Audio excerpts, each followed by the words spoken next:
So you have to be wondering, well, Abraham, there are a lot of things in this world that when I look at them, I feel negative emotion because they are simply not the way I want them to be. And we acknowledge you came to explore and to personally decide what your preferences are. You've chosen this diverse universe. You've chosen this diverse, specific planet upon which you are co-creating. Because in your diversity, there is the opportunity for each of you to come to your own personal conclusions. And once you do, the power of the universe, the power of source energy, the power of alignment will back you up and assist you in the achieving of that. But so often you have split energy about it because you've long ago come to the conclusion of what you want, but you keep picking away at the reasons about why you want it. I want it because that isn't good, and I want it because that isn't fair, and I want it because that doesn't feel good, and I want it because I don't like that. And we say, if you could just leave the I don't want part of it out of the equation sooner, then you would align with what you want, and you would come into vibrational alignment with the power of the universe. If you've been listening to us for a while, and you have, you've heard us offer many different examples in order to help you to get a sense of this vibrational beingness that is all of us. We explain to you that as you sift through this contrast in your human form, that in your observation of what's going on around you, in your focus, in your imagining, in your attention, in your focus is the best word. In your focus, you are emanating vibrational rockets, and they precede you. Knowing what you don't want causes you to send off a rocket of desire of what you do want. And then we explain to you that law of attraction gathers those preferred rockets and holds them in a vibrational holding pattern, really eternally for you, there as a beacon for you to tune yourself into. So this vortex that we've been talking about, some find it difficult to get their thoughts around something that they can't see.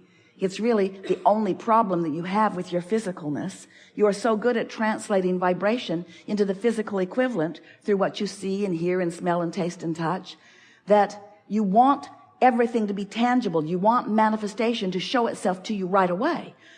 And so you sort of count on manifestations to observe in order to adjust the way you feel. If you're observing a pleasing manifestation, you feel good and you say, yes, I would like more of that, please, or I demand more of that. Yes, I want more of these pleasing things, because when I look at pleasing things, I'm pleased. So please me, you say to your children, to your employers, to your employees, to your friends, to your mates, to your parents. Please me because I want to feel good. I want to feel good.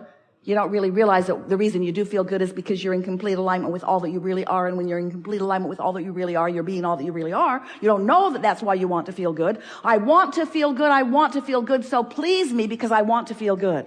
And we say, that is so backwards. It doesn't even work that way at all. You must decide that you want to feel good and develop the self-discipline to look in the direction of what does feel good, whether it's past, present, or future.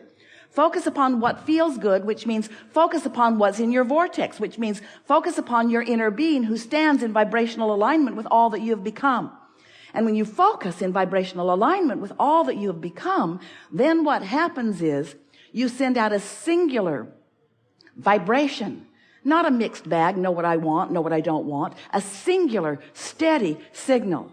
And in today's terminology, recently, if you've been listening to us in the last few weeks, we are calling that vibrational alignment, that basis of who you are. It's your vibrational grid. It's the vibrational framework that you were born with. It's this vibrational grid that when you line up with it, when you come into alignment with who you really are, your point of attraction is so powerful that anything that isn't in sync with it just bounces right off of it, bounces right off of it, bounces right off of it. And the good life, the path of least resistance, becomes what you're living. Now, sometimes you say, oh, path of least resistance sounds pretty lazy. And we say, those of you who have been attempting to apply the processes that we've been offering over all of these years would not call it a lazy effort, would you? Because it takes some focus. It's not easy to be in this world with all of these opinions and all of these processes and all of these patterns of life and all of these manifestations, some of which you like and some of which you don't like. It's not an easy thing to be in this interconnected world, and it's more interconnected today than it has ever been. Oh, more now, more now, more now. Things are moving fast. More now, more now, more now. It's moving very fast. Your interconnectivity is moving so fast. And so this is the time, if there was ever to be a time, for you to find your true guidance and align with it, because there is so much opportunity to be called away from who you really are. And when you're called away from who you really are, mostly by your simple observation of the world or of a situation or of a person, when you're called away from who you are, you feel it. That's what negative emotion is.